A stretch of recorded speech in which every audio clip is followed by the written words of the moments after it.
మనకిచ్చిన టాలెంట్ని లేక మనకిచ్చిన నైపుణ్యాన్ని మనకిచ్చిన స్కిల్ని డెవలప్ చేసుకోము. బేదరుపులు చేసి నీకు ఆలోచన ఇస్తాడు కొన్నిసార్లు.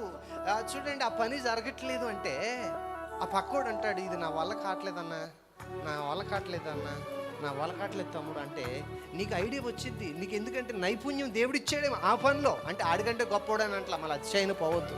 అప్పుడు నీకు ఒక ఆలోచన వస్తుంది అనుకో, ఇలా చేస్తే బాగుంటుందని. దేవుడికి ఆ విషయంలో నీకు టాలెంట్ ఇచ్చాడేమో, ఆ విషయంలో నీకు నైపుణ్యత ఇచ్చాడేమో, ఆ విషయంలో నీకు గ్రహింపిచ్చాడేమో. అందుకని అతను తక్కువే నీకు రాదలేరా పాడు అన్నాడు తోసేమాక, సరే ఒకసారి ఇలా ట్రై చేద్దామని అతడి ముందు నువ్వు ఆ పని తీసుకుని చేస్తే సక్సెస్ అయితే దేవుడు నీకు ఆ విషయంలో జ్ఞానం ఇచ్చాడని అర్థం.